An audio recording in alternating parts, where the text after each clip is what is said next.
Hello दोस्तों, स्वागत है आप सभी का हमारे चैनल पर।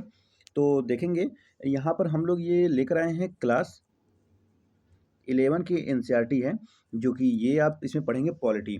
तो देखिए यूपीएससी 2025 के लिए मेंस का उसमें चलाया जा रहा था, जो कि उसमें सिलेबस कवर कर दिया गया है। तो सिलेबस कवर करने के बाद जो कि सबसे पहले पढ़ना ज़रूरी है, उसका एनसीईआरटी है बुक, ठीक है?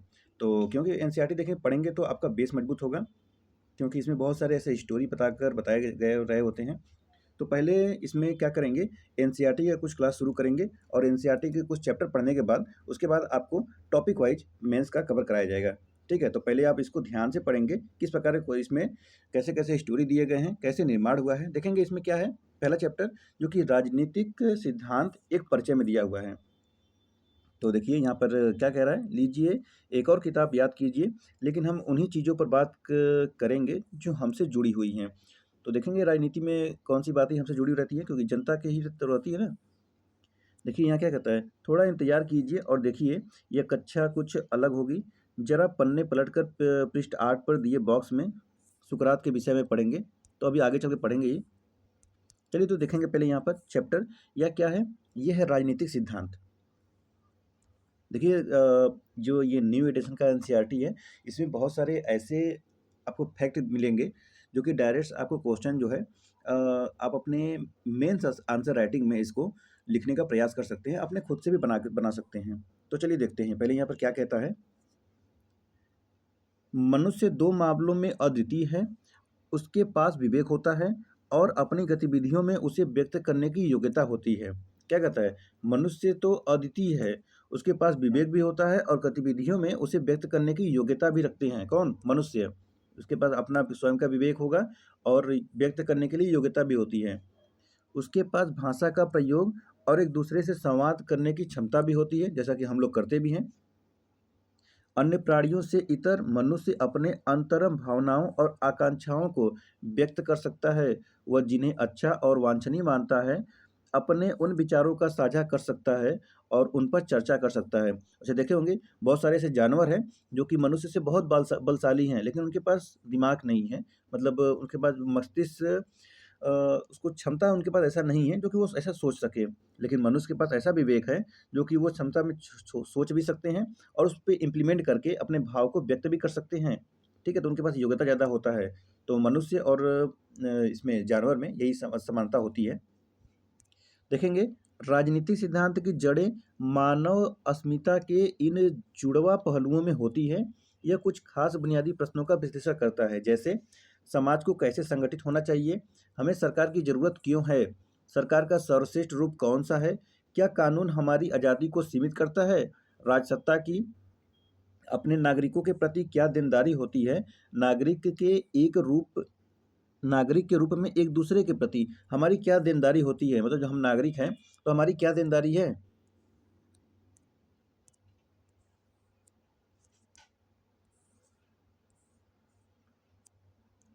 चलिए आप देखेंगे यहाँ पर, पहले इसको मैं पढ़ के सुना देता हूँ, उसके बाद मैं समझाता हूँ इसको। राजनीतिक सिद्धांत इस तरह के प्रश्नों की पड़ताल करता है और राजनीतिक जीवन को अनुप्राणित करने वाले स्वतंत्रता, समानता और न्याय जैसे मूल्यों के बारे में सुव्यवस्थित रूप से विचार करता है। यह इनके और अन्य संबंध अवधारणाओं के अर्थ और महत्व की व्याख्या करता है। यह अतीत और वर्तमान के कुछ प्रमुख राजनीतिक चिंतकों को केंद्र में रखकर इन अवधारणाओं की मौजूदा परिभाषाओं को स्पष्ट करता है। यह विद्यालय, दुकान, बस, ट्रेन या सरकारी कार्यालय जैसी दैनिक जीवन से जुड़ी संस्थाओं में स्वतंत्रता या समानता के विस्तार की वास्तविकता की परख भी करता है। जैसे कि आप किसी भी विद्यालय में, दुकान में, ट्रेन या सरकारी कार्यालय कहीं पर भी जाते हैं तो आपको वहाँ पे समानता दिखाएगा। और आगे जाकर यह देखता है कि वर्तमान परिभाषाएं कितनी उपयुक्त हैं और कैसे वर्तमान संस्थाओं, सरकार और नौकरशाही और नीतियों के अनुपालन को अधिक लोकतांत्रिक बनाने के लिए उनका परिमार्जन किया जाए। राजनीतिक सिद्धांत का उद्देश्य नागरिकों को राजनीतिक प्रश्नों के बारे में तर्कसंगत ढंग से सोचने और सामयिक राजनीतिक घटनाओं को सही तरीके से आंकने का प्रशिक्षण करता है। ठीक है? तो यहाँ पे कहता है ना कि जो नागरिक को राजनीतिक प्रश्नों के बारे में सोचने और सामयिक राजनीतिक घटनाओं को सही तरीके से आंकने को प्रशिक्षण करता है, मतलब उनको शिक्षित करता है कैसे नागरिक जो है वो किस प्रकार के प्रश्न से रूबरू हो रहे हैं, उनके किस प्रकार से अपने प्रश्नों को तर्कसंगत रूप से सोच पा रहे हैं कि नहीं पा रहे हैं, उसके बारे में राजनीति जो है उनको दिखलाता है। तो इस अध्याय में हम परखेंगे कि राजनीति और राजनीतिक सिद्धांत का सिद्धांत जो अर्थ है, वो हमें इसका अध्ययन क्यों करना चाहिए। अगर कोई आप राजनीति पढ़ रहे हैं, तो आपको समझना चाहिए कि राजनीति क्यों पढ़ना चाहिए। तो यही यहाँ पर देखेंगे, राजनीति पहले क्या है? चलिए देखते हैं। अगर आपसे कोई पूछेगा, जैसे कि इस समय क्या है, बीजेपी, सपा, कांग्रेस ऐसे लोग क्या करते हैं? वो राजनीति करते हैं, मतलब इधर की बातें उधर, उधर की बातें इधर, यही तो करना होता है राजनीति। तो राजनीति करते हैं, तो उनसे पूछे क्या है राजनीति? तो चलिए आपसे अगर कोई पूछे क्या है राजनीति, तो उसके बारे में जानिए। आपने देखा होगा कि लोग राजनीति के बारे में अलग-अलग राय रखते हैं। राजनेता और चुनाव लड़ने वाले लोग अथवा राजनीतिक पदाधिकारी कह सकते हैं कि राजनीति एक प्रकार की जनसेवा है। राजनीति से जुड़े अन्य लोग राजनीति को दांव-पेंच से जोड़ते हैं तथा आवश्यकताओं और महत्वाकांक्षाओं को पूरा करने के कुचक्र में लगे रहते हैं। कई अन्य के लिए राजनीति वही है जो राजनेता करते हैं। अगर वे राजनेताओं को दल-बदल करते, झूठ वादे और बढ़े-चढ़े दावे करते विभिन्न तबकों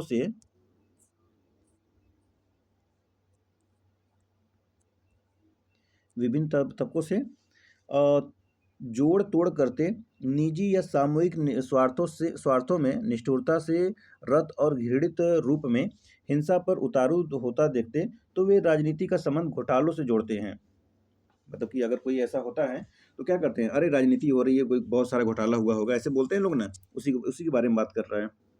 इस तरह की सोच इतनी प्रचलित है कि जीवन के विभिन्न क्षेत्रों में जब हम हर संभव तरीके से अपने स्वार्थ को साधने में लगे लोगों को देखते हैं, तो हम कहते हैं कि वे राजनीति कर रहे हैं। मतलब ऐसे जो लोग होते हैं ना कि किसी के बारे में बात कर रहे हैं, घोटालों के बारे में बात कर रहे हैं या और जोड़-तोड़ के बारे में, आंदोलन के बारे में बात कर रहे हैं, कुछ भी बारे में बात कर रहे हैं, तो क्या बोलते हैं? अरे यार राजनीति कर रहे हैं, ऐसा कहते हैं ना, राजनीति कर रहे हैं। वो उसी के बारे में बात यहाँ पे कर रहा है। यदि हम एक क्रिकेटर को टीम में बने रहने के लिए जोड़-तोड़ करते हैं या किसी सहपाठी को अपने पिता की हैसियत का उपयोग करते अथवा दफ्तर में किसी सहकर्मी को बिना सोचे-समझे बॉस की हाँ में हाँ मिलाते देखते हैं, तो हम कहते हैं कि गंदी राजनीति कर रहा है ये, गंदी राजनीति कर रहा है। जैसे कि उनकी चमचागिरी कर रहा है, उनकी गंदी राजनीति कर रहा है, ऐसे बोलते हैं ना कि किसी के हाँ में हाँ मिलाना, किसी की चमचागिरी करना, किसी की बात अगर कोई गलत कर रहा है उसमें भी हाँ कहना, क्या बोलते हैं? अरे यार ये बहुत गंदी राजनीति है। तो उसी के बारे में बात कर रहे हैं यहाँ पर। स्वार्थपरकता के ऐसे धंधों से मोहभंग होने पर हम राजनीति से हताश हो जाते हैं। हम कहने लगते हैं मुझे राजनीति में रुचि नहीं है या मैं राजनीति से दूर रहता हूँ। केवल साधारण लोग ही राजनीति से निराश नहीं बल्कि इससे लाभान्वित होने और विभिन्न राजनीतिक दलों को चंदा देने वाले व्यवसायी और उद्यमी भी अपने मुसीबतों के लिए आए दिन राजनीति को कोसते रहते हैं। क्योंकि जो लोग टैक्स दे रहे हैं, वो लोग भी तो कहते हैं ना कि अरे हम सरकार हमारे लिए कर ही क्या रही है। तो वो लोग भी कोसते रहते हैं। सिनेमा के कलाकार भी अक्सर राजनीति की बुराई करते हैं, देखा होगा ही। यह अलग बात है कि जैसे जैसे ही वे इस खेल में सम्मिलित होते हैं, वैसे ही वे अपने को इस खेल की ज़रूरत के अनुसार ढाल सकते हैं। जैसे मान लीजिए कोई एक आदमी है और दूसरे पार्टी की बुराई कर रहा है। अब क्या करेगा वही आदमी जाके उसी उसी पार्टी में मिल गया तो अब इसकी खूब बड़ाई करेगा। ऐसा होता है ना, बहुत सारे ऐसा देखा होगा। अगर आप कोई ऐसा एग्ज़ाम्पल सुने होंगे या देखे होंगे, अभी हाल ही में बहुत सारे ऐसे एग्ज़ाम्पल देखे होंगे, तो कमेंट करके मुझे बताइए, ऐसा कौन है जो जिसकी बुराई कर रहा था जिस पार्टी की, अब उसी में जाने के बाद अब उसकी खूब बड़ाई करता है। और हमारे भारत में तो ऐसा बहुत प्रचलित है। चलिए, इस प्रकार हमारा सामना राजनीति की परस्पर विरोधी छवियों से होता है। क्या राजनीति अवांछनीय गतिविधि है, जिससे हमें अलग रहना चाहिए और पीछा छुड़ाना चाहिए? या यह इतनी उपयोगी गतिविधि है कि बेहतर दुनिया बनाने के लिए हमें इसमें निश्चित ही शामिल होना चाहिए? देखिए, इसका साधारण भाषा में तो मतलब अगर समझाना चाहिए, तो राजनीति देखिए समाज की दिशा तय करने और विकास के लिए नीतियाँ बनाने में सहायक है और यह नेतृत्व माध्यम से सामाजिक और आर्थिक समस्याओं को समाधान भी देती है। हालाँकि राजनीति में देखिए भ्रष्टाचार, सत्ता संघर्ष और जनहित की उपेक्षा जैसी चुनौतियाँ भी हैं, जो देश के विकास को बाधित भी करती हैं। ठीक है? वही आगे चलेंगे, तो देखेंगे यहाँ पर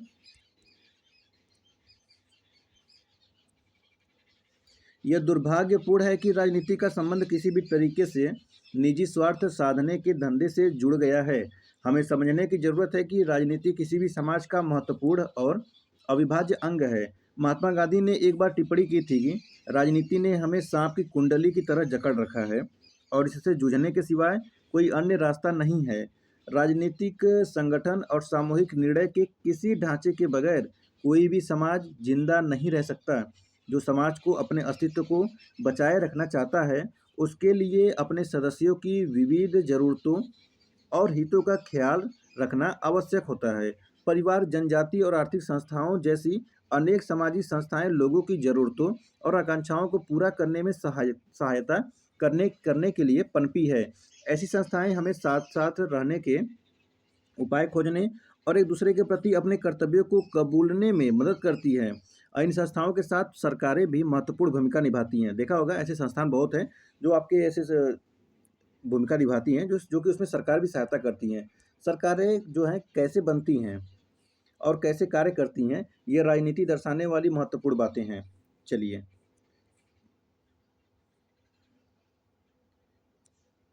लेकिन राजनीति सरकार के कार्यकलापों तक ही सीमित नहीं है। दरअसल सरकारें जो भी करती हैं वह प्रासंगिक होता है क्योंकि वह लोगों के जीवन को भिन्न भिन्न तरीकों से प्रभावित करता है। देखिए कितना सिंपल भाषा में लिखा गया है ताकि आप इसको समझ भी सकें। हम देखते हैं कि सरकारें हमारी आर्थिक नीति, विदेश नीति, शिक्षा नीति को निर्धारित करती है। जो सरकारें निर्धारित करती है ना, आपके आर्थिक नीति को, विदेश नीति को, शिक्षा नीति को कौन करता है? सरकारें करती हैं। ये नीतियां लोगों के जीवन को उन्नत करने में सहायता करती हैं, लेकिन एक अकुशल और भ्रष्ट सरकार लोगों के जीवन और सुरक्षा को संकट में भी डाल सकती है। जैसे मान लीजिए कि वेनेजुएला की सरकार थी, आर्थिक नीति वहाँ पे क्या थी कि नोट छाप दो, नोट छाप के गरीबी दूर करना चाहते थे। तो क्या हुआ, वहाँ पे संकट में डाल दिया, इतना ज़्यादा महंगाई आ गया था, इसीलिए सरकार को बहुत सोच समझ कर कोई भी निर्णय लेना पड़ता है। तो आर्थिक नीति सुधारने के चक्कर में क्या हुआ कि सारा का सारा बंटाधार हो गया उसका, तो संकट में भी डाल सकती है। अगर सत्तारूढ़ सरकार जाति और सांप्रदायिक संघर्ष को हवा देती है तो बाजार और स्कूल बंद हो जाते हैं। इससे हमारा जीवन अस्त व्यस्त हो जाता है। हम अत्यंत जरूरी चीज़ें भी नहीं खरीद सकते, बीमार लोग अस्पताल नहीं पहुंच सकते, स्कूल की समय सारणी भी प्रभावित हो जाती है, पाठ्यक्रम पूरा नहीं हो पाता है, हमारे परीक्षा के लिए अतिरिक्त कोचिंग और उसके लिए अतिरिक्त ट्यूशन फीस चुकानी पड़ती है। दूसरी ओर अगर सरकार साक्षरता और रोजगार बढ़ाने की नीतियाँ बनाती है तो हमें अच्छे स्कूल में जाने और बेहतर रोजगार पाने के अवसर भी मिल सकते हैं। ठीक है, तो ये सब चीज़ें आपने देखा होगा, फेस भी किया होगा। चूँकि सरकार की कार्रवाइयों का हम पर गहरा असर पड़ता है, हम सरकार के कामों में खूब दिलचस्पी लेते हैं। हम संस्थाएं बनाते हैं और अपनी मांगें जोड़ने के लिए प्रचार अभियान चलाते हैं। हम दूसरों से बातचीत करते हैं और सरकार के निर्धारित लक्ष्यों को आकार देने का प्रयास भी करते हैं। मतलब जो भी कार्य सरकार द्वारा किया जा रहा है, उसमें अपनी-अपनी बातें भी देते हैं कि और बातें जिसमें सरकार को और क्या करना चाहते हैं, बातचीत करते रहते हैं ना। जब हम सरकार की नीतियों से असहमत होते हैं, तो हम विरोध करते हैं। जैसे आंदोलन कोई होता है ना, तो आंदोलन करना शुरू कर देते हैं। जैसे कि किसान आंदोलन हुआ था, एमएसपी के बारे में जब आया हुआ था तो, याद है? तो ऐसे ही। और वर्तमान कानून को बदलने के लिए अपनी सरकारों को राज़ी करने हेतु प्रदर्शन आयोजित करते हैं। तो ऐसा होता है, उसको प्रेशर ग्रुप भी बोलते हैं। हम अपने प्रतिनिधियों की गतिविधियों पर जोश के साथ वाद-विवाद और विचार-विमर्श करते हैं कि भ्रष्टाचार बढ़ा या घटा। हम पूछते हैं कि क्या भ्रष्टाचार को जड़ से मिटाया जा सकता है? क्या किसी खास समूह के लिए आरक्षण न्यायसंगत है या नहीं? हम यह समझने का प्रयास करते हैं कि कोई पार्टी और नेता चुनाव जीतते हैं। इस तरीके से हम मौजूदा अव्यवस्था और पतन के तर्कसंगत कारण तलाशते हैं और एक बेहतर दुनिया रचने की आकांक्षा करते हैं। ठीक है, तो इसमें क्या हो गया कि ये जो हर एक नागरिक को ये अधिकार दिया जाता है कि वो भ्रष्टाचार हो रहा है तो उस पे अपना बात विमर्श करे, उस पे बात बोले, आरटीआर दाखिल कर सके। मतलब हर एक चीज़ के लिए कि वह प्रश्न पूछने का अधिकारी हो। चलिए, अच्छा, निष्कर्षतः देखेंगे यहाँ पे। निष्कर्षतः यह है कि राजनीति का जन्म इस तथ्य से होता है कि हमारे और हमारे समाज के लिए क्या उचित एवं वांछनीय है और क्या नहीं, इस बारे में हमारी दृष्टि अलग-अलग होती है। इसमें समाज में चलने वाली बहुविध वार्ताएँ शामिल हैं, जिनके माध्यम से सामूहिक निर्णय किए जाते हैं। एक स्तर से इन वार्ताओं में सरकारों के कार्य और इन कार्यों का जनता से जुड़ा होना शामिल होता है। तो दूसरे स्तर से जनता का संघर्ष और उसके निर्णय लेने पर संघर्ष का प्रभाव भी होता है।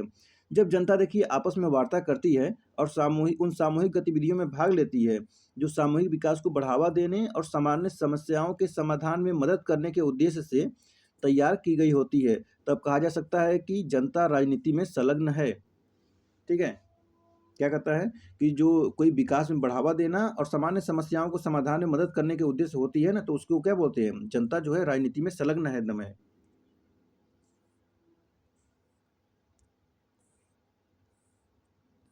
चलिए अब देखते हैं दूसरा पॉइंट। दूसरा पॉइंट क्या है? दूसरा पॉइंट है कि राजनीति सिद्धांत में हम क्या पढ़ते हैं। चलिए अभी तो क्या था, राजनीति क्या है उसके बारे में पढ़ा है, अब राजनीति में हम क्या पढ़ते हैं उसके बारे में देखेंगे। ध्यान दीजिएगा, आप अपना माइंड सेट इस प्रकार से रखिए ताकि आप अपने ये यूपीएससी के लेवल का पढ़ाई कर रहे हैं और यूपीएससी के लेवल में आप मेंस इसमें लिखना चाहते हैं, तो इसमें कुछ की पॉइंट होते हैं जो कि उसको आप निकाल सकते हैं। ठीक है, उस तरीके से आप देखेंगे, जैसा आप देखते हैं वैसा ही आप बन जाते हैं। ये आपने सुना होगा, तो वही आप यहाँ पे देखिए। देखिए आप क्लास 11 के स्टूडेंट नहीं हैं, आप क्या है, आप एक यूपीएससी के एस्पिरेंट हैं, तो आप यूपीएससी के एस्पिरेंट की तरह देखिए। ठीक है, तो राजनीति सिद्धांत में हम क्या पढ़ते हैं देखते हैं। यदि हम अपने आसपास देखें तो हमें आंदोलन, विकास और परिवर्तन दिखेगा, लेकिन अगर हम गहराई से गौर करें तो हमें यह भी दिखेगा कि निश्चित मूल्य और सिद्धांतों ने जनता को प्रोत्साहित किया और नीतियों को निर्देशित किया है। क्या बोल रहा है कि यदि हम आपस से आसपास देखें तो विकास दिखेगा, परिवर्तन दिखेगा। मतलब देखिए कुछ सालों में हमेशा कुछ ना कुछ विकास होता है, कुछ ना कुछ परिवर्तन होता है, कोई भी किसी की भी सरकार हो, होता है, विकास होता है, परिवर्तन होता है। लेकिन अगर हम गहराई से गौर करें तो हमें यह भी दिखेगा कि निश्चित मूल्य और सिद्धांतों ने जनता को प्रोत्साहित किया है और नीतियों को निर्देशित किया है। लोकतंत्र, स्वतंत्रता और समानता ऐसे ही आदर्श सिद्धांत हैं और विभिन्न देश ऐसे मूल्यों को अपने संविधान में प्रतिस्थापित कर उनकी हिफाजत करने का प्रयास करते हैं, जैसा कि अमेरिकी और भारतीय संविधान में किया गया है। हालांकि इन संवैधानिक दस्तावेजों की उत्पत्ति रातों रात नहीं हुई थी। जो ये संवैधानिक दस्तावेज है ना, इनकी उत्पत्ति रातों रात नहीं हुई थी, सालों की मेहनत लगी हुई थी उसमें। इनका निर्माण उन विचारों और सिद्धांतों के आधार पर हुआ जिन पर कौटिल्य मतलब चाणक्य और अरस्तु से लेकर John-Jack Rousseau, Karl Marx, Mahatma Gandhi और डॉक्टर भीमराव अंबेडकर तक के समय से वाद विवाद होता आया है। बहुत पहले ईसा पूर्व 5वीं शताब्दी में प्लेटो और अरस्तु ने अपने विद्यार्थियों से विचार विमर्श किया था कि राजतंत्र और लोकतंत्र में से कौन सा तंत्र बेहतर है। ठीक है, आपको पता होगा अरस्तु के बारे में, कौन सा तंत्र बेहतर है। आधुनिक काल में सबसे पहले रूसो ने सिद्ध किया कि स्वतंत्रता मानव मात्र का मौलिक अधिकार है। क्या है? स्वतंत्रता मानव मात्र का मौलिक अधिकार है। कार्ल मार्क्स ने तर्क दिया कि समानता भी उतनी ही निर्णायक होती है जितनी कि स्वतंत्रता। क्या है? समानता उतनी ही निर्णायक होती है जितनी कि स्वतंत्रता। अपने देश में गांधी जी ने अपनी पुस्तक हिंद स्वराज में वास्तविक स्वतंत्रता स्वराज के अर्थ की विवेचना की। डॉक्टर अम्बेडकर ने जोरदार तरीके से तर्क रखा कि अनुसूचित जातियों को अल्पसंख्यक माना जाना चाहिए और उन्हें विशेष संरक्षण मिलना चाहिए, क्योंकि वो जानते हैं कि ये अनुसूचित जाति से थे और उनको बहुत सारे ऐसे यातनाओं का सामना करना पड़ा था। इन विचारों ने भारतीय संविधान की प्रस्तावना में स्वतंत्रता और समानता को प्रतिष्ठित किया। भारतीय संविधान के अधिकार वाले अध्याय में किसी भी रूप में छुआछूत का निषेध किया गया और गांधी के सिद्धांतों को नीति निर्देशक तत्वों में शामिल किया गया। नीति निर्देशक तत्व को जानते होंगे आपने, डीपीएसपी पढ़ा होगा, तो भाग 4 में आर्टिकल 36 से लेकर 51 तक में दिया गया है। 36 से लेकर 51 तक में ये न्यायालय द्वारा परिवर्तनीय नहीं होता है, न्यायालय द्वारा जबरदस्ती इसको लागू नहीं किया जाता है। क्या होता है कि राज्य इस पर अपने हिसाब से कानून बना सकती है। तो देखेंगे यहाँ पर राजनीतिक सिद्धांत उन विचारों और नीतियों को व्यवस्थित रूप को प्रतिबंधित करता है जिनसे हमारे सामाजिक जीवन, सरकार और संविधान ने आकार ग्रहण किया है। यह स्वतंत्रता, समानता, न्याय, लोकतंत्र और धर्मनिरपेक्षता जैसी अवधारणाओं का अर्थ स्पष्ट करता है। यह कानून का राज, अधिकारों का बंटवारा और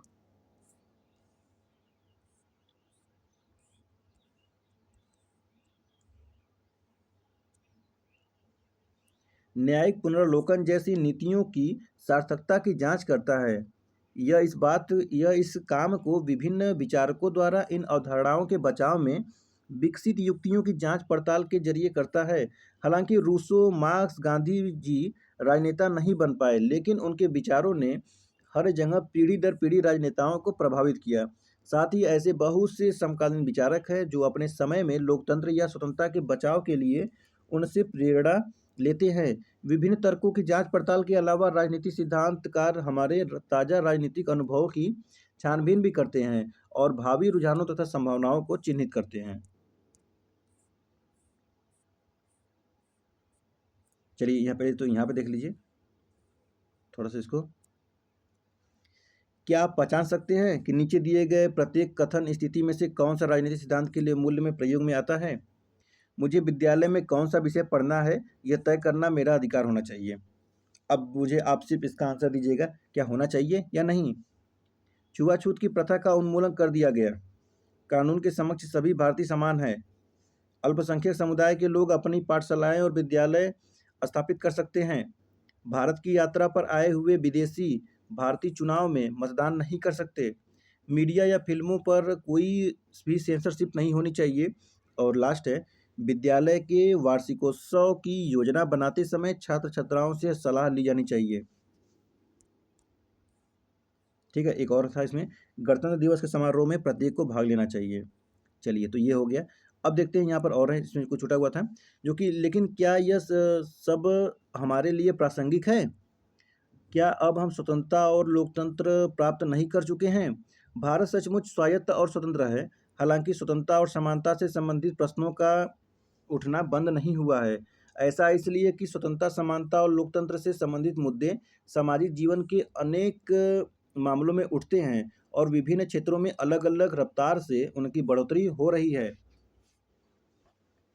उदाहरण के लिए देखेंगे, उदाहरण के लिए इसमें तो राजनीतिक क्षेत्र में समानता समान अधिकारों के रूप में बनी है, लेकिन यह आर्थिक और सामाजिक क्षेत्रों में उसी तरह नहीं है। लोगों के पास समान राजनीतिक अधिकार हो सकते हैं, लेकिन हो सकता है कि समाज में उनके साथ जाति या गरीबी के कारण अभी भी भेदभाव होता हो। संभव है कि कुछ लोगों को समाज में विशेषाधिकार प्राप्त हो, वही कुछ देखेंगे दूसरे बुनियादी आवश्यकताओं तक से वंचित हो जाते हैं। कुछ लोग अपने मनचाहा लक्ष्य में पाने में सक्षम हैं, जबकि कई लोग भविष्य में अच्छा रोजगार पाने के लिए जरूरी स्कूली पढ़ाई में अक्षम हैं। उनके लिए स्वतंत्रता अभी भी दूर का सपना है। चलिए आगे बढ़ेंगे और देखेंगे इसमें दूसरे, हालांकि हमारे संविधान में स्वतंत्रता की गारंटी दी गई है, स्वतंत्रता गारंटी दी गई ना आपके संविधान में, फिर भी हमें हमदर्द नहीं, हरदम हरदम नई व्याख्याओं का सामना करना पड़ता है। जैसे कि कोई भी जो होता है, आपकी स्वतंत्रता गारंटी दी जाती है, तो हमेशा कुछ ना कुछ उसकी जो है कि व्याख्या करना पड़ जाता है कि क्या है आपकी स्वतंत्रता, और भी कुछ उसके बारे में विस्तृत बताना पड़ता है। यह एक तरह से खेल खेलने जैसा है। जैसे हम शतरंज या क्रिकेट खेलते हैं, तो हम सीखते हैं कि उसके नियमों की व्याख्या कैसे करनी है। जैसे जो शतरंज होता है ना, शतरंज, उसमें घोड़ा कितना चलेगा, ऊँट कितना चलेगा, राजा कहाँ है, और जो वजीर है वो कैसे चलेगा, तो क्या है उसकी व्याख्या करते हैं। इस प्रक्रिया में हम खेल के ही नए और व्यापक अर्थ खोज निकालते हैं। ठीक इसी प्रकार नई परिस्थितियों के मद्देनजर संविधान में दिए गए मौलिक अधिकारों की निरंतर पुनर्व्याख्या की जा रही है। इसकी एक वानगी तो यही है कि आजीविका के अधिकार को जीवन के अधिकार में शामिल करने के लिए अदालतों द्वारा उसकी पुनर्व्याख्या की गई है। सूचना के अधिकार की गारंटी एक नए कानून द्वारा की गई है। समाज बार बार नई चुनौतियों का सामना करता है। इस क्रम में नई व्याख्याएं पैदा होती हैं। जो व्याख्याएं होती हैं ना, वो हमेशा नई नई मिलती हैं आपको। समय के साथ साथ संविधान में दिए गए मौलिक अधिकारों में संशोधन भी हुए और इनका विस्तार भी हुआ है। तो बहुत सारे संशोधन ऐसे हुए हैं। यद्यपि न्यायिक व्याख्याएं और सरकारी नीतियां नई समस्याओं का सामना करने के लिए बनाई गई हैं। चलिए तीसरे देखेंगे। तीसरे, जैसे जैसे हमारी दुनिया बदल रही है, हम आज़ादी और आज़ादी पर संभावित खतरों के नए नए आयामों की खोज कर रहे हैं। उदाहरण के लिए वैश्विक संचार तकनीक दुनिया भर में आदिवासी संस्कृति या जंगल की सुरक्षा के लिए सक्रिय कार्यकर्ताओं का एक दूसरे से तालमेल करना आसान बना रही है, पर इसने आतंकवादियों और अपराधियों को भी अपना नेटवर्क कायम करने की क्षमता दी है। इसके अलावा भविष्य में इंटरनेट द्वारा व्यापार में बढ़ोतरी तय है।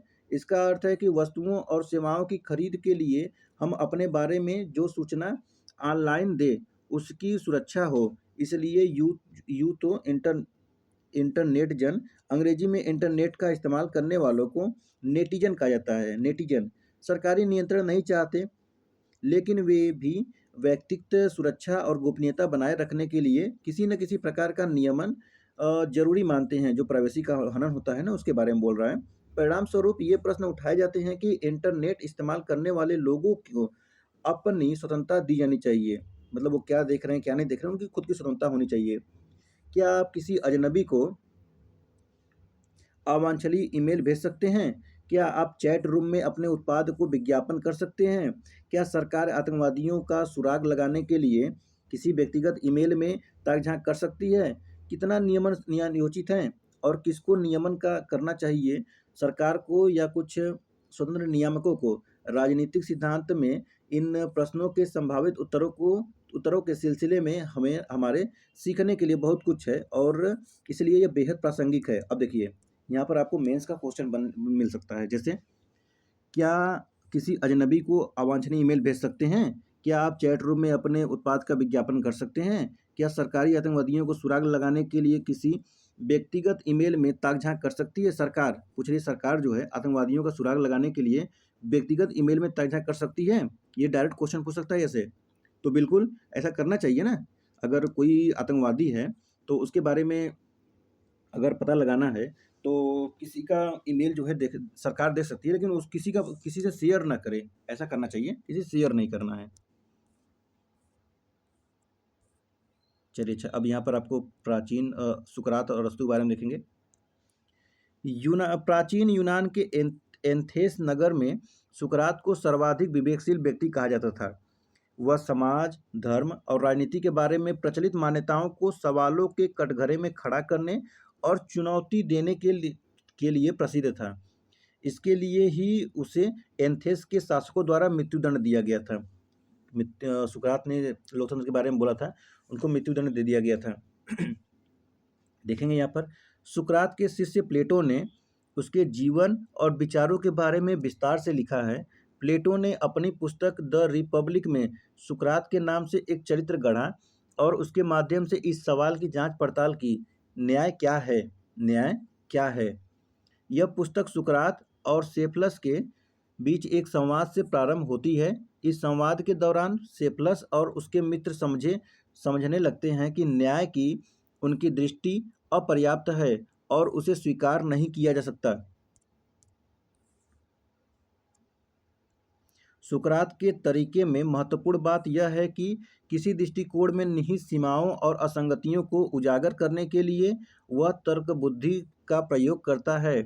उसके विपक्षी आखिरकार स्वीकार करते हैं कि उनके वे विचार जिनमें वे जीते थे चलने वाले नहीं हैं।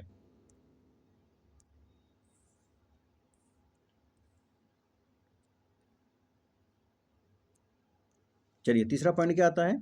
राजनीतिक सिद्धांतों को व्यवहार में उतारना।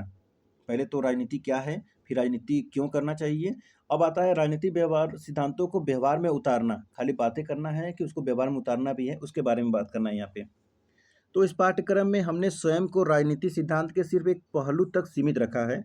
स्वतंत्रता, समानता, नागरिकता, न्याय, विकास, राष्ट्रवाद और धर्मनिरपेक्षता। ठीक है, शब्द बहुत इंपॉर्टेंट है। स्वतंत्रता, समानता, नागरिकता, न्याय, विकास, राष्ट्रवाद और धर्मनिरपेक्षता जैसे सुपरिचित राजनीतिक विचारों की उत्पत्ति, अर्थ और महत्व के बारे में ही अपने अध्ययन किया है। जब हम किसी मुद्दे पर बहस या तर्क वितर्क आरंभ करते हैं, तो हम अक्सर पूछते हैं कि इसका अर्थ क्या है और यह कैसे महत्वपूर्ण होता है।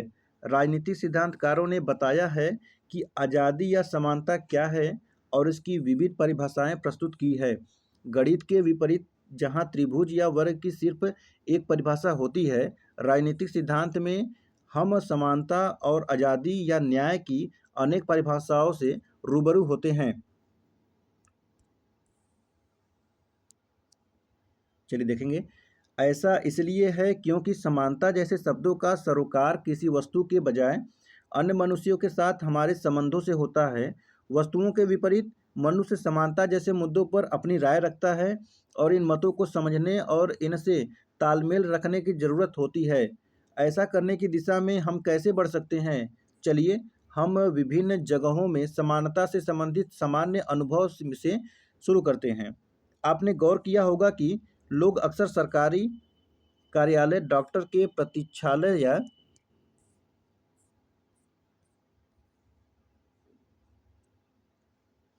दुकानों में कतार तोड़कर आगे बढ़ जाते हैं। कई बार ऐसा करने वालों को पंक्ति में पीछे जाने के लिए कहा जाता है। देखा भी होगा, लाइन तोड़कर आगे बढ़ने के लिए क्या होते हैं? जल्दी से पीछे भागो। तो हमें खुशी होती है। कई बार वे आगे निकल जाते हैं और हम ठगा-सा महसूस करते हैं। बहुत लोग लाइन में लगे रहते हैं, कोई बीच में घुस के अपना पहले काम करवा लेता है, तो क्या लगता है कि अरे यार उसका काम तो हो गया, मेरा तो हुआ ही नहीं। ऐसा होता है ना? तो लगता है कि ठगा हुआ महसूस होता है। हम इसका विरोध करते हैं क्योंकि हम जिनके लिए भुगतान करते हैं, उन सामानों या सुविधाओं को पाने में समान अवसर चाहते हैं। हर जगह समान अवसर चाहते हैं ना, इसीलिए। इसलिए जब हम अपने अनुभव पर ध्यान देते हैं, हम समझते हैं कि समानता का अर्थ सभी के लिए समान अवसर होता है।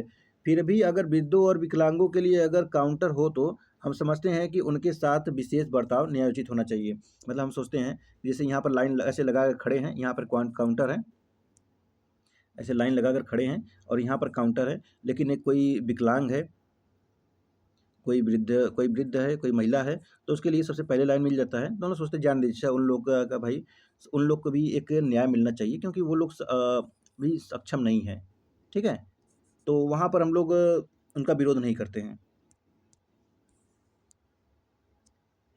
लेकिन हम प्रतिदिन यह भी देखते हैं कि बहुत से गरीब लोग दुकान या चिकित्सक के पास इसलिए नहीं जा सकते कि उनके पास सामान या सुविधाओं की कीमत चुकाने के लिए रुपए नहीं होते हैं। बहुत बहुत चीज़ ऐसे होते हैं। इनमें से कुछ लोग दैनिक मजदूर होते हैं, जो घंटों पत्थर काटते हैं या ईंट पाथते हैं। अगर हम संवेदनशील हैं तो महसूस करते हैं कि यह अनुचित है कि समाज में कुछ सदस्यों की बुनियादी ज़रूरतें भी पूरी न हो। तब हम इस अनुभव से गुजरते हैं कि समानता में किसी न किसी प्रकार की निष्पक्षता बरती जानी चाहिए, ताकि लोग अनुचित रूप से शोषित न हो और आर्थिक कारकों की वजह से प्रतिकूल परिस्थितियों के शिकार न हो। इस तथ्य पर गौर करें कि बहुत से बच्चे स्कूल नहीं जा पाते क्योंकि अपना पेट भरने के लिए उन्हें काम करना पड़ता है। इसी तरह अधिसंख्य लड़कियों को स्कूल से हटा स्कूल से हटा लिया जाता है कि माँ-बाप के काम पर जाने के दौरान उन्हें छोटे भाई-बहनों की देखभाल करनी है। हालाँकि भारतीय संविधान सभी को प्राथमिक शिक्षा पाने का अधिकार की गारंटी देता है। भले ही वो लड़की हो चाहे लड़का हो, सबको समान अधिकार पाने का गारंटी है। लेकिन ये अधिकार मात्र औपचारिक बनकर रह गया है, बस। लेकिन ये औपचारिकता ही है। लड़कियों को भले ही लोग कहते हैं कि ये कहीं भी जा सकती है, लेकिन जैसे ही शाम होगा, देखा होगा, जल्दी से पहले फ़ोन करिए। लड़का घूम रहा है 10 बजे तक, उसको नहीं पूछेंगे, लेकिन लड़की जैसे ही अंधेरा होता है, उसको तुरंत कॉल होता है, कहाँ पर है? लगभग 90% की बातें कर रहा हूँ मैं। 10% अगर ऐसे लोग होंगे तो मैं उनकी बातें नहीं कर रहा हूँ, लेकिन 99% देखेंगे, 95%, 99% ऐसे लोग हैं, क्योंकि लड़कियों के लिए बहुत लोग सहज होते हैं।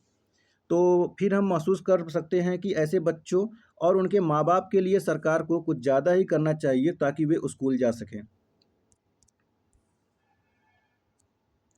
तो इस प्रकार आप देख सकते हैं कि समानता के बारे में हमारे विचार काफ़ी जटिल हैं। जब हम पंक्तिबद्ध होते हैं या खेल के मैदान में होते हैं, हम समान अवसर चाहते हैं। जब हम किसी अक्षमता के शिकार होते हैं, तो हम चाहते हैं कि कुछ विशेष प्रावधान किए जाएँ। लेकिन जब हम बुनियादी ज़रूरतें भी पूरी नहीं कर पाते, तब हम समान अवसर मिलना ही पर्याप्त नहीं है।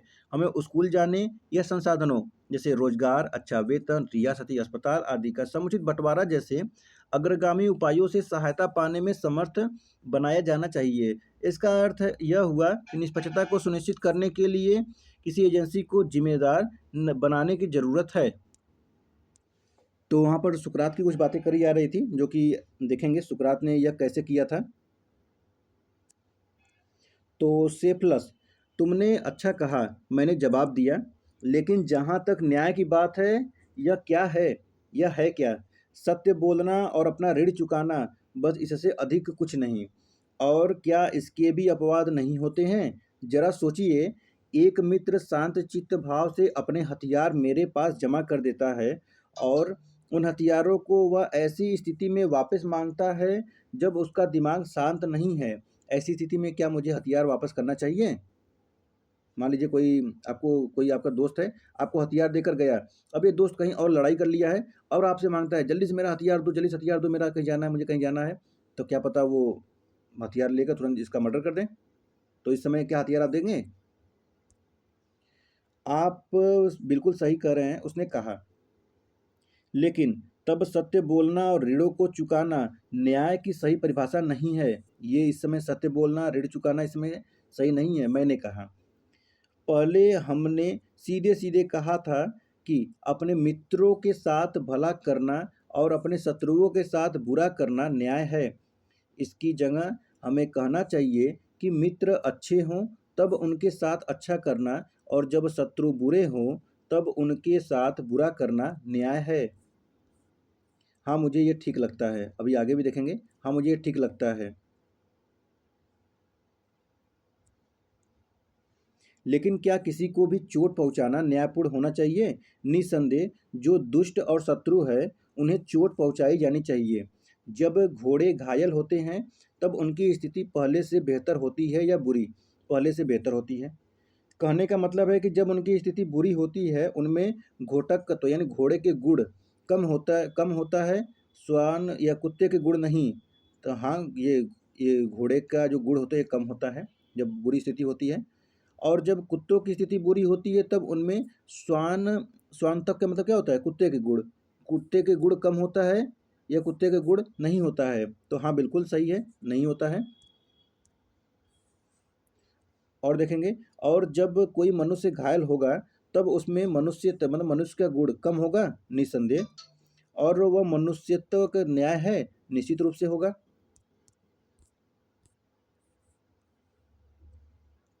तब जो मनुष्य घायल हो जाता है, वह निश्चित रूप से अन्यायपूर्ण बन जाता है। हाँ, परिणाम तो यही होगा। मतलब ये यहाँ पे उत्तर आ रहा है, परिणाम तो यही होगा।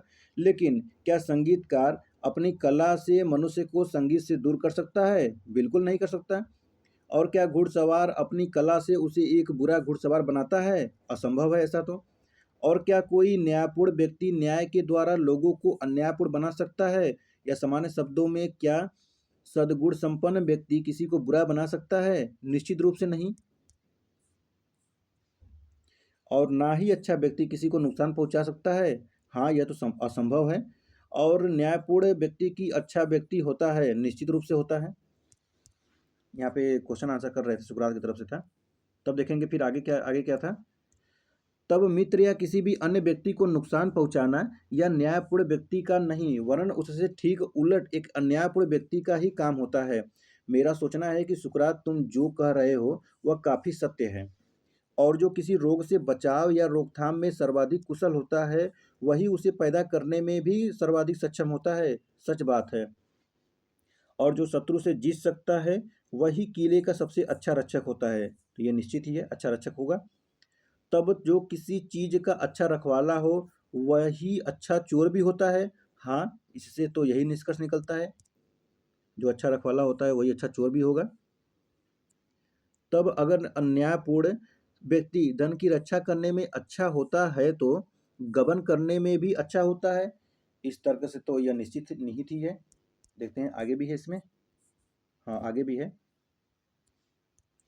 तब सभी न्यायपूर्ण व्यक्तियों के चोर बन जाने के बाद तुम यह तर्क दोगे कि जो अच्छे हैं वे हमारे मित्र हैं, जो बुरे हैं वो हमारे शत्रु हैं। तो हाँ, बिल्कुल, जो हमारे अच्छे हैं वो मित्र हैं, जो बुरे हैं वो शत्रु हैं। पहले हमने सीधे-सीधे कहा था कि अपने मित्रों के साथ भला करना, अपने शत्रुओं के साथ बुरा करना न्याय है। इसकी जगह हमें कहना चाहिए कि मित्र अच्छे हों, तब उनके साथ अच्छा करना और जब शत्रु बुरे हों, तब उनके साथ बुरा करना न्याय है। हाँ, मुझे यह ठीक लगता है। लेकिन क्या किसी को भी चोट पहुँचाना न्यायपूर्ण होना चाहिए? निस्संदेह जो दुष्ट और शत्रु हैं, उन्हें चोट पहुँचाई जानी चाहिए। तो कहते हैं, जब घोड़े घायल होते हैं, तब उनकी स्थिति पहले से बेहतर होती है या बुरी? तो पहले से बुरी होती है। जब घोड़े घायल होंगे तो क्या होंगे? पहले से बुरी होंगी। कहने का मतलब है, जब उनकी स्थिति बुरी होती है, उनमें घोटकत्व मतलब घोड़े का गुण कम होता है। अब कुत्ते का गुण कम नहीं। तो हाँ, घोड़े का कम होता है। जब घोड़ा घायल हो तो घोड़े का ही होगा ना। घोड़े का कम होता है। और जब कुत्तों की स्थिति बुरी होती है तो सानत्व कम होता है, मतलब घोड़े का गुण कम होता है। तो हाँ, बिल्कुल, ये सानत्व कम होता है, मतलब कुत्ते का कम होता है। और जब कोई मनुष्य घायल होता है तो उसमें मनुष्यता कम होती है। तो बिल्कुल निसंदेह। और जब मनुष्यत्व, न्याय, मतलब मनुष्य के गुण, तो ये मनुष्य के गुण भी निश्चित रूप से होंगे। तब तो मनुष्य घायल हो जाता है, वह निश्चित रूप से अन्यायपूर्ण बन जाता है। हाँ, परिणाम तो यही है। लेकिन क्या संगीतकार अपनी कला से मनुष्य को संगीत से दूर कर सकता है? तो बिल्कुल नहीं कर सकता है। और क्या घुड़सवार अपनी कला से एक बुरा घुड़सवार बनाता है? असंभव है। और क्या कोई न्यायपूर्ण व्यक्ति न्याय के द्वारा लोगों को अन्यायपूर्ण बना सकता है?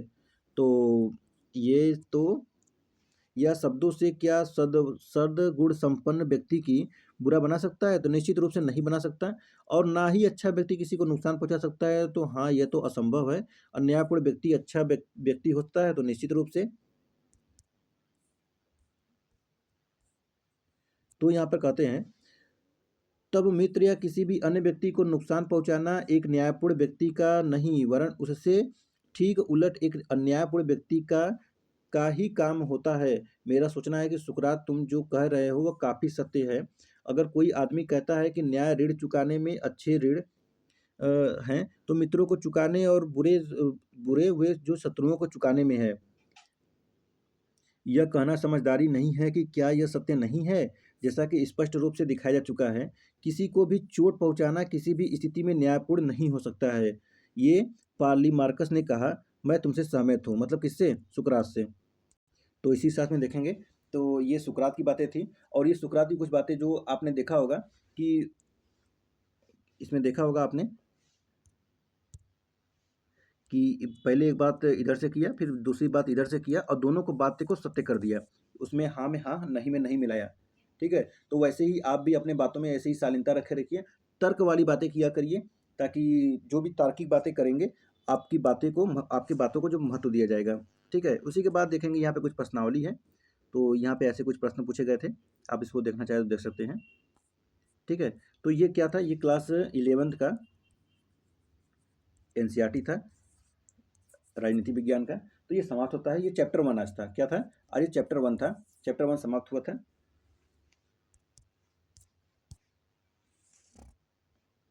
ये अध्याय 1 कौन सा था? राजनीति सिद्धांत एक परिचय था। तो देखेंगे, आपके मेंस के लिए ये बहुत इंपॉर्टेंट होता है। ऐसे-ऐसे कुछ शब्द जो होते हैं, जो कि आप अपने मेंस आंसर राइटिंग में लिख सकते हैं। और वैसे ही आपको टॉपिक वाइज़, जो कि सबसे पहले आपको पॉलिटी शुरू किया जाएगा उसमें, जो कि कॉन्स्टिट्यूशन, भारत का संविधान पढ़ा जाएगा। ठीक है? उसके पहले आपको एनसीईआरटी पढ़ाया जा रहा है, ताकि आप अपना पहले बेस मजबूत कर सकें। चलिए फिर मिलते हैं नेक्स्ट वीडियो में, ये चैप्टर 2 के साथ में। Thank you so much. जय हिंद, जय भारत।